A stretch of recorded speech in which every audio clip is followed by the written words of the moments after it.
Welcome to CommercialDrones.fm, the podcast that explores the commercial drone industry, the people who power it, and the concepts that drive it. I'm your host, Ian Smith. Hello, everybody, and happy end of Q1 2018. It was a big quarter for the drone industry with what seemed like way more noteworthy news than usual, so it was actually pretty tough for me to select what to include on this episode, but I'm sure we'll manage. So welcome to your drone industry review for the first quarter of 2018. And if you're new here, Drone Industry Review is a recurring series that's meant to give you the most important drone industry news from the past 3 months in 20 minutes or less. And I can already tell that with the amount of news that I had to collect this quarter, we're going to be cutting it close. We're going to probably hit like 19 minutes and 59 seconds. So without further delay, let's get this episode started. Here is your drone industry review for Q1 2018. On your mark, get set, go. 20 minutes on the clock. Hardware. Holding the coveted first hardware spot, as usual, is DJI. There are a couple of new DJI drones on the block. The $99 Tello drone for kids, adults, and learning, sold on DJI's website in partnership with Chinese startup Rise Tech. It has an Intel Movidius Myriad 2 chip inside, and it does backflips. DJI Mavic Air was released. It's $799, and it falls between the company's $399 Spark and $1,000 Mavic Pro. CNET described it as an upgraded version of the Spark. It can fly farther, faster, and longer, up to 21 minutes, according to DJI, and its 1 2/3 inch sensor shoots 4K video, while its speed can reach up to 42.5 miles per hour. DJI also announced a joint deal with Skycatch to deliver 1,000 industrial drones to Japanese construction conglomerate Komatsu. Autel Robotics announced Evo, a Mavic Pro lookalike, and Skydio finally came out with it and announced their $2,500 R1 auto-flying, obstacle-avoiding selfie drone with advanced computer vision on board and a 4K camera. It's the first hardware attempt from the company headed by MIT grads who've raised $70 million in funding to date and represents a potential quantum leap forward for commercial drone technology. Be on the lookout for the episode I recorded with Adam Bree, the CEO of Skydio, coming soon. The drone manufacturer Quaternium claims to have set the record for longest drone flight of a self-powered multicopter at 4 hours and 40 minutes. Unique unveiled 3 new drones at CES, the Typhoon H+, an upgrade of its most popular model, along with the fixed-wing Firebird FPV drone and the HD Racer, a palm-sized racing drone. Delair brought some attention to their DT26X drone with LiDAR and photogrammetry combined to give much more accurate and realistic point cloud deliverables. Microdrones is selling a drone dubbed MD-Tector, made for methane gas detection. Wingtra is launching a high-precision VTOL drone, the Wingtra 1 PPK, and Elistair launched Orion UAS, a new tethered multi-rotor drone solution designed for semi-persistent aerial surveillance and telecommunication needs. On the sensor front, FLIR launched the XT2 dual-sensor thermal 4K and RGB camera, which is compatible with DJI Enterprise drones, a very, very interesting sensor for search and rescue and inspections. Dedrone released their newest counter-UAS sensor, the RF300, which automatically locates drones and their pilots. Be very, very quiet. The Latvian drone company Aerones is using its massive tethered drones to clean wind turbines. And they also got into Y Combinator. Software. DJI launched their new Payload SDK, a way for sensor OEMs to integrate directly into DJI Enterprise platforms. So check out episode number 68 of the podcast to listen to a roundtable discussion between myself, DJI, FLIR, and Slant Range, who talk all about it and what it means for the drone industry. It's worth a listen even just for the fact that it's the first episode of Commercial Drones FM with 4 people on it at once. BetterView launched a commercial drone package for property inspections, including a drone, training, and software. Kitty Hawk launched automated drone flights for their enterprise operations platform, which enables operators to plan missions in the Kitty Hawk mobile app and then execute the entire flight from takeoff to landing. They've got plenty of competition. There's 3 pieces of AirMap news. First, they opened up their Lance system for developers, allowing companies to integrate Lance request capability into their own products. And AirMap launched this with Drone Deploy and other partners. The company also announced that they partnered with SkyGuide, a Swiss air navigation service provider, to develop and deploy a national drone traffic management system for Switzerland. And finally, amidst all of this, AirMap has a new CEO, David Hose. Ben Marcus, the previous and founding CEO, will take on a new full-time role as AirMap's chairman, and you'll recall that AirMap isn't the only drone company who've changed founding CEOs. They join Airware, Kespri, Precision Hawk, and Arion Labs. Drone Deploy had some announcements in Q1. The software company launched automated roof inspections for the insurance, roofing, and solar industries, letting companies create accurate automated roof reports that include comprehensive measurements, facets, and slopes. The company also launched the Precision Agriculture package in partnership with their technology partner Agrimo, which leverages computer vision and machine learning to provide accurate stand counts to customers. And they also announced LiveMap, which is photogrammetry on your phone, enabling Drone Deploy users to get real-time maps on their mobile device while the drone is still flying in the air. Regulations and safety. Let's start with some numbers. The U.S. Department of Transportation announced 1 million drone registrations, breaking down into 878,000 hobbyists and 122,000 commercial drones. And some metrics from the 2018 FAA UAS Symposium, the number of commercial drones in U.S. airspace is expected to quadruple by 2022. The FAA estimates that 450,000 UAVs will be airborne in 2022, up from 110,000 currently. In addition, the FAA expects hobbyist drones to more than double in popularity. The fleet is expected to grow to 2.4 million units in 2022, up from 1.1 million units last year. And Department of Transportation Secretary Elaine Chao also made an exciting statement at the symposium that overflight, night operation, and beyond visual line of sight regulations are being worked on with security agencies.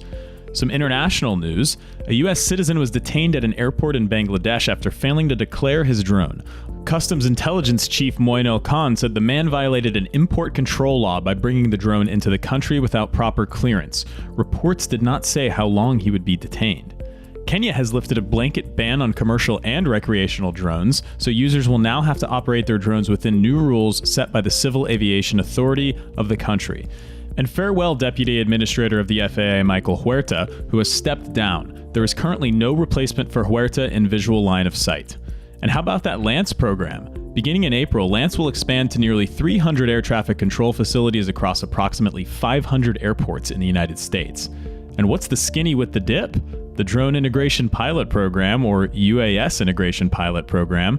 A story in Drone Life quoted DOT Secretary Elaine Chao saying that more than 150 completed applications have been received, and they involve over 40 states, 75 local government entities, several tribal entities, more than 15 colleges and universities, and 6 airport authorities. Chao has previously indicated that they will take up to 10 applicants. The MOUs have to be signed by May, and because of U.S. contracting rules, the list is a secret. DJI created no-fly zones around Olympic venues in South Korea for the Winter Olympics, and a report by Sally French at MarketWatch revealed that only one drone pilot has ever been busted for flying without a license in the US. He got a warning. From our pal Christopher Carodi of Drone Business Center, the U.S. Department of Transportation released budget highlights as well for fiscal year 2019. And on page 12, under the heading Drones, we find the budget for the FAA includes $73 million to develop standards for the safe operation of UAS, commonly referred to as drones. This budget outline is a strong indicator for clients and all UAS stakeholders that decision makers across the administration and on Capitol Hill are committed to advancing UAS integration. Shakeups, funding, and mergers and acquisitions. We'll kick off my favorite section with a forecast that worldwide spending on drones is expected to reach $9 billion this year. The IDC Worldwide Semi-Annual Robotics and Drones Spending Guide forecasted that drone investments could grow at a faster rate than the market. The projected compound annual growth rate for the industry is 29.8% over 5 years. And according to the IDC, the utilities and construction industries will spend the most on drones in 2018. The fastest growth is expected to occur in the education and state or local government industries. So speaking of funding and investments, there were about $216 million of that this quarter by my calculation. Reuters reports that DJI is looking to raise $500 million before a rumored IPO in 2019, and that would value the company at $15 billion, almost double its valuation from just 3 years ago. SkySpecs raised $8.8 million. Iris Automation got $8 million in funding as well. Alistair raised 2 million euros for their tethered drone solutions. Precision Hawk raised a shocking $75 million for its commercial drone analytics technology. AI-powered drone software company Converge scored $750,000 in seed funding. Joby Aviation won a $100 million investment boost to get its flying cars off the ground, led by Intel. Dronebase raised $12 million in Series B funding and announced enterprise augmented reality tools.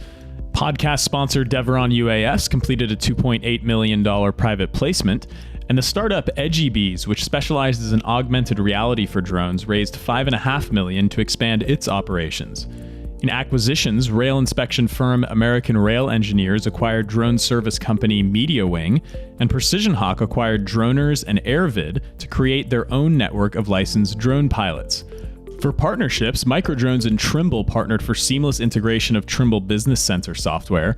Delaire partnered with Frontier Precision to expand their growing presence in the US. And the navigation and mapping company called HERE and Unifly are joining forces to map the airspace for drones. And just a brief moment of silence for yet another victim of DJI. GoPro cut up to 300 jobs and leaves the drone business entirely. Okay, that's enough. Ehang filed for bankruptcy in the US, and Ruprecht Law brings us news of a class action lawsuit against the FAA made up of 835,000 people who paid their $5 registration to the FAA. The lawsuit is seeking $5 back for the class, plus Privacy Act violation statutory damages of $1,000 each for the members of the class. In sum, we're looking at almost $841 million plus attorney's fees. Yikes. Drone Industry Insights released their 2018 Drone Market Environment Map, complete with 1,000 drone industry logos. And I'm getting a headache just thinking about it. And rounding out the section, DJI hired previous podcast guest Ben Popper of The Verge fame. Best of luck in your new venture, Ben. This episode of Commercial Drones FM is brought to you by FLIR. Pretty much everyone in the commercial drone world knows about FLIR's thermal imaging technologies and may even have a basic understanding of how their sensors work. At Commercial Drones FM, we think this technology is deserving of the spotlight to reveal some of the incredible things thermal imaging drones can accomplish. Drones equipped with thermal imagers offer a way to see the world from a different perspective, which can help identify infrastructure problems, locate missing people, and increase safety and efficiency across a variety of industries. The value of thermal imaging for commercial drone operations is undeniable. So I want to use this podcast as a platform to dive deep into the world of heat and seek out the best practices and the unique use cases that make thermal imaging sensors the most drone-ready payload for commercial drone applications right next to RGB cameras. So join us over the coming months as we invite FLIR and their customers into our studio to discuss the technical and practical uses of their groundbreaking efforts in aerial thermal imagery. This episode of Commercial Drones FM is brought to you by Devron UAS. Devron UAS offers enterprise drone services for farmland across North America. I recently spoke with Bonduelle, one of Devron's largest customers. So my name is Jennifer Thompson. I work for Bonduelle America's Long Life. We're a vegetable processor. Bonduelle is a very large company with 54 plants in the world. Here in North America, we have 11 plants doing frozen and canned vegetables. So naturally, I wanted to know, how is Devron helping one of the largest vegetable processors in the world by using drone technology? So we use Devron to service and support our precision agricultural needs. For us, it's not easy to have our own or fly our own drones to gather crop data. So Devron is ready and available to work for us when needed. We fly thousands of acres, and managing those acres, it just works very easily with them in our fast-paced growing season. They're not just providing data, they're helping to solve issues and find solutions. Well, that's very important work, but what's your favorite crop to eat? My favorite crop to eat is sweet corn. I will eat sweet corn 365 days of the year. I'm not sure if I've ever eaten sweet corn yet that was monitored by drone. To learn more, visit devronuas.com/dronesfm and see for yourself how Devron is leading collaboration in agriculture with drones. That's devronuas.com/dronesfm. Okay, back to the show.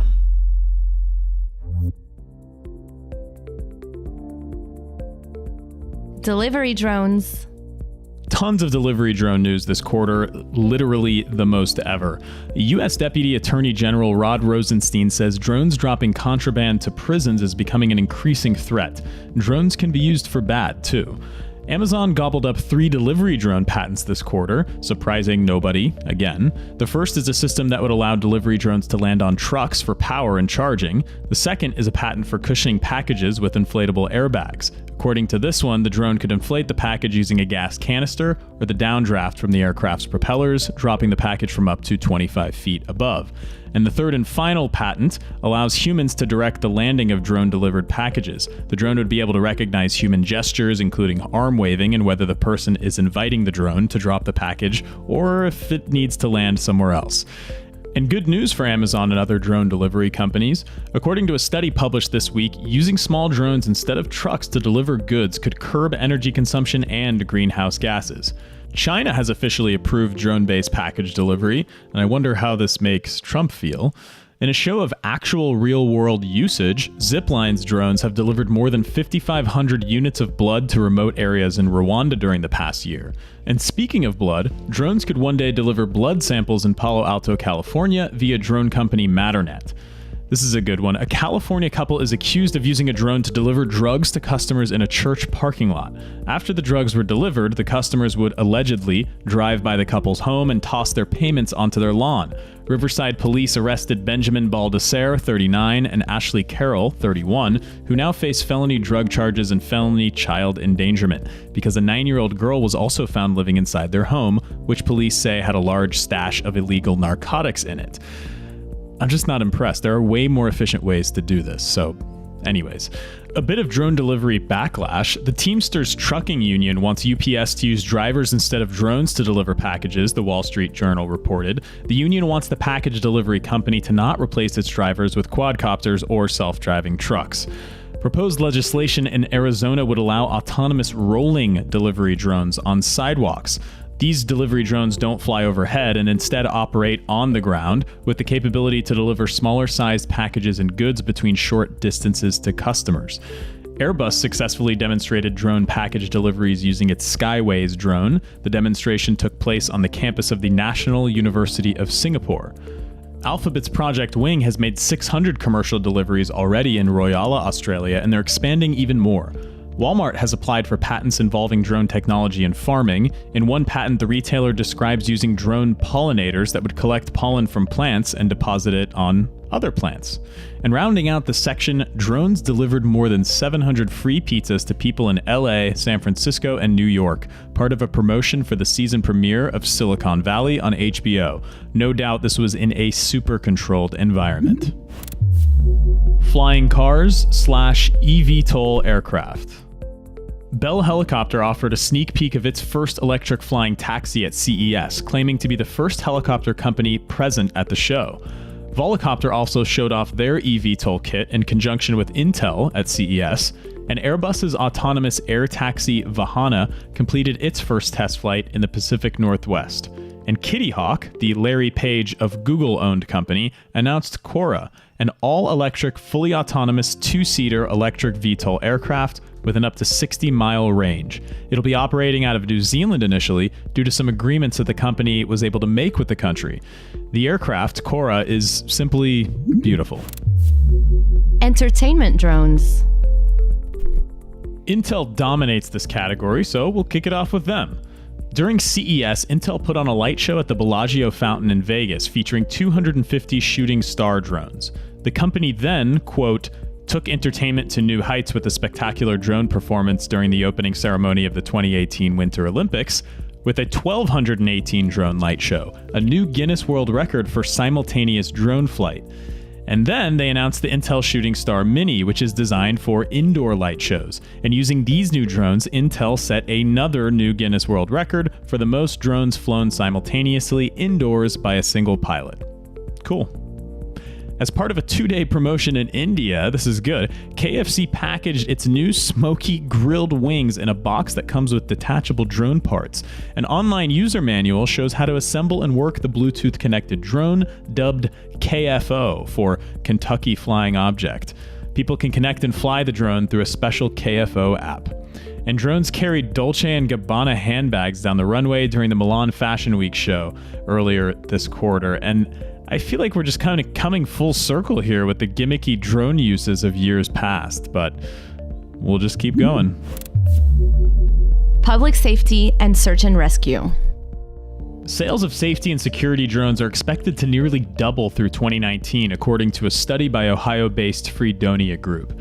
A research ship equipped with 8 submarine drones is on its way to search for the remains of missing flight MH370, and a small aerial drone helped rescue 2 swimmers who were stranded at sea off of Australia. Each of those units costs $250K. The Texas Department of Public Safety has purchased 17 drones in recent months at a cost of $70,000 total, and the city of Louisville, Kentucky has proposed a drone pilot program that would send camera-equipped drones to gunshot sites. The drones would record and send back live footage of scenes where gunfire was recently detected, improving technical awareness for police officers. Louisville law enforcement is able to detect the gunshot noise with a sensor technology called ShotSpotter. The drones could potentially capture suspects or vehicles fleeing crime scenes, locate evidence and victims, and provide medical attention. The Department of the Interior announced their 2017 drone mission report. With a fleet of 312 unmanned aircraft, the Department of the Interior's Office of Aviation Services flew nearly 5,000 missions in 2017 to support everything from fighting wildfires to monitoring dams and spillways and mapping the wildfires. The accomplishments of its UAS program can be found in a report that summarizes flights made by their more than 200 certified pilots in 32 states nationwide. A thermal imaging drone located a car crash victim who was found unconscious in a ditch in England, potentially saving their life. And a company called Windhorse Aerospace is developing edible drones that could deliver supplies to disaster areas and conflict zones. Yum.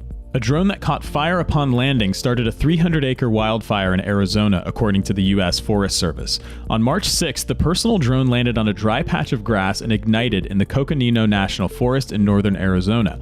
About 30 firefighters contained the blaze later that day. A drone owner who was not identified was charged in the incident, and this person could face jail time, a fine, or community service. Only you can prevent forest fires, folks. And the last little piece of news that I'll leave you fine drone industry denizens with, the 2018 advisory board has been set for the Commercial UAV Expo, which is taking place October 1st through 3rd in Las Vegas this year. The UAV Expo Advisory Board will advise the conference and event team in helping create the definitive commercial drone event, filling it with great speakers, classes, and content. And I'm happy to report that me, yours truly, is a proud advisory board member to the show. And that's it. Q1 2018 is in the books. It was a long one, and actually reading off some of the news that happened earlier on in the quarter was shocking, since it seemed like it happened at least 2 quarters ago. But all those metrics that I shared about growth of the industry don't lie. The drone industry itself is expanding at a clip, and I'm thrilled to be part of it. So if you like this episode, go ahead and subscribe to the podcast. It's available literally everywhere and on every app that you can listen to podcasts with.